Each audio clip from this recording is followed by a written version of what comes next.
Assalamualaikum warahmatullahi wabarakatuh. Di sini kami akan menjelaskan mengenai laporan pengerjaan proyek tentang klasifikasi dan penemuan pola dalam data, tinjauan komprehensif, metode supervised example dan association mining untuk memenuhi tugas UAS mata kuliah kecerdasan buatan.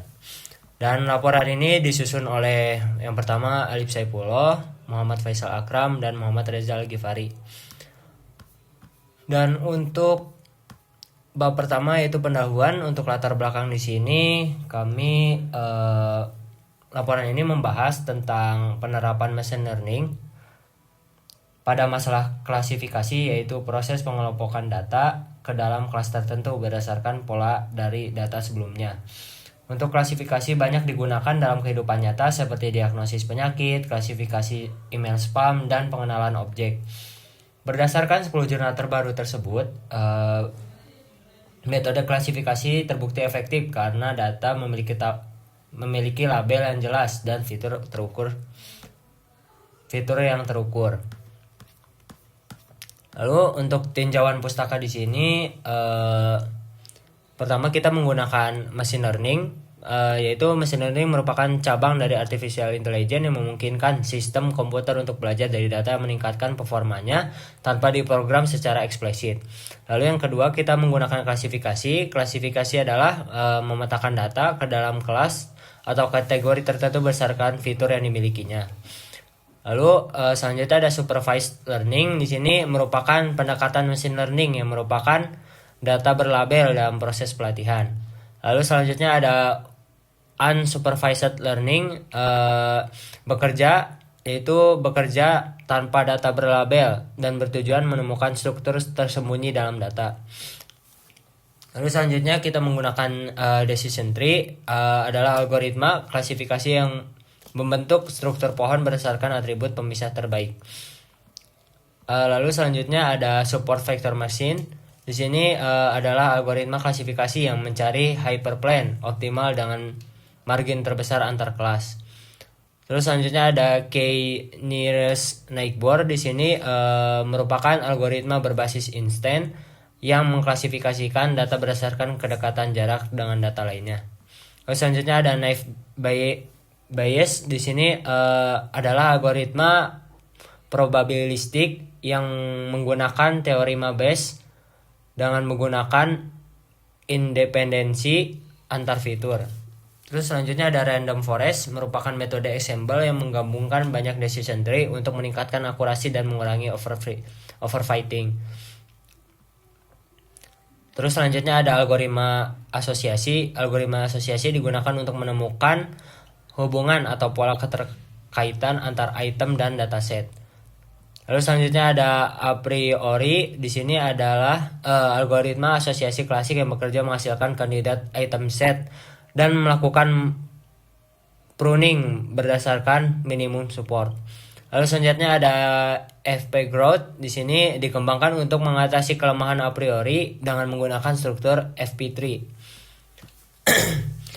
Lalu selanjutnya ada metode penelitian. Untuk metode penelitian di sini digunakan untuk mengikuti tahapan umum dalam machine learning. Yang pertama itu ada pengumpulan dari dataset yang sudah terverifikasi. Lalu ada pembagian data menjadi data latih dan data uji. Lalu selanjutnya ada pelatihan model menggunakan algoritma decision tree dan random forest. Lalu selanjutnya ada evaluasi hasil menggunakan metrik akurasi dan kesalahan. Lalu selanjutnya ada pendekatan ini konsisten dengan metode yang digunakan dalam jurnal rujukan. Hasil dan pembahasan. Hasil pengujian menunjukkan bahwa kedua algoritma mampu melakukan klasifikasi dengan baik. Decision tree unggul dalam kemudahan interpretasi karena menghasilkan aturan keputusan yang jelas. Random forest cenderung memberikan hasil yang lebih stabil dan akurat karena menggunakan banyak pohon keputusan secara bersamaan. Perbedaan hasil dianalisis untuk memahami karakteristik masing-masing algoritma.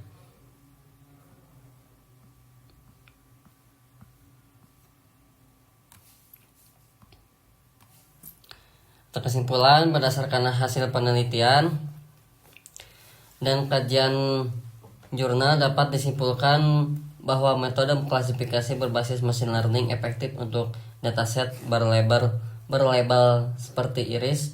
Decision tree cocok untuk analisis membutuhkan interpretasi, sedangkan random forest lebih unggul dalam kestabilan dan performa. Penelitian selanjutnya dapat menggunakan dataset yang lebih besar dan metode optimasi tambahan. Baik, di sini saya akan menjelaskan isi datasetnya. Jadi datasetnya ini disebut Iris CSP, berisi 150 data bunga iris dengan 4 fitur numerik, yaitu panjang, dan lebar sepal dan petal, serta satu label kelas yaitu setosa, versicolor, dan virginica. Dataset ini bersih, seimbang, dan cocok untuk studi kasus klasifikasi karena strukturnya sederhana dan mudah diproses. Lanjut ke pembahasan untuk codingan Python-nya. Di sini saya menggunakan Google Colabs untuk pengkodingannya. Saya sudah mengupload datasetnya yaitu Iris CSV ke Google Colabs tersebut. Untuk fungsi-fungsi dari sintaks kodenya ini, yang pertama adalah ada import pandas. Fungsinya itu untuk untuk membaca dan manipulasi file CSV. Kemudian di bawahnya ada scCurrent.model_selection. Ini fungsinya untuk membagi data jadi data latih dan data uji. Kemudian di bawahnya ada scCurrent.tree import decision tree classifier. Ini fungsinya untuk membangun model pohon keputusan. Kemudian di bawahnya lagi ada from scCurrent.matrix import accuracy_score, classification_report. Ini adalah alat ukur performa model. Kemudian yang ini data. Ini membaca file iris menjadi tabel atau data frame. Kemudian yang X data drop ini sampai sebaris ini sampai Y. Ini jadi ini adalah fitur angka 4 kolom. Y sama dengan target atau label atau bisa kita sebut sebagai jenis bunga. Kemudian train test split ini fungsinya adalah membagi data 80% latih dan 20% uji. Kemudian random state ini fungsinya bikin pembagian bisa diulang atau reproducible. Kemudian yang di bawahnya ini model klasifikasi. Ini fungsinya adalah model belajar pola dari data latih atau membangun pohon aturan. Kemudian yang di bawahnya ada prediksi atau Y_pred. Ini fungsinya adalah model menebak label untuk data uji. Kemudian baris terakhir ada print akurasi ya. Print akurasi score. Ini fungsinya adalah menghitung akurasi keseluruhan plus precision atau recall atau F1 per kelas. Kemudian di sini sudah tertera outputnya ya. Saya akan menjelaskan apa yang dimaksud dari semua output ini. Di sini di paling atas ada akurasi 1.0. Nah, ini jadi model menebak 100% benar pada data uji. Artinya semua sampel tes atau 30 baris tersebut diprediksi sesuai label aslinya.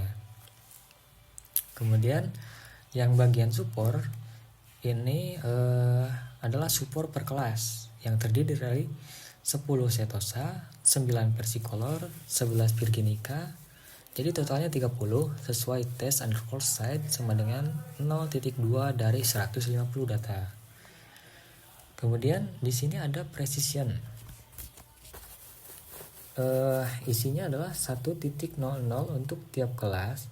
Jadi setiap kali model memprediksi suatu kelas, tebakan itu selalu benar. Kemudian di sampingnya ada recall.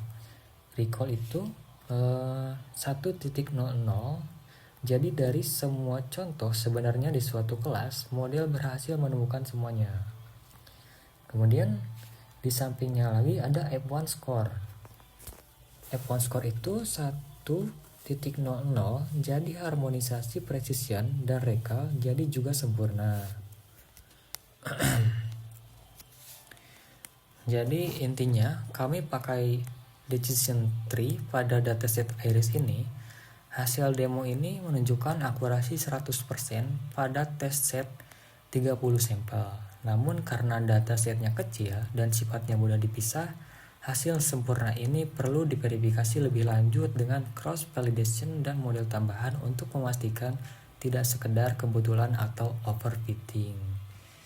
Jadi sekian penjelasan dari kelompok kami. Dari tadi yang pertama laporan, kemudian isi dataset, kemudian fungsi-fungsi dari codingan Python-nya. Terima kasih, maaf bila ada kekurangan dan maaf bila ada kesalahan kata. Wassalamualaikum warahmatullahi wabarakatuh.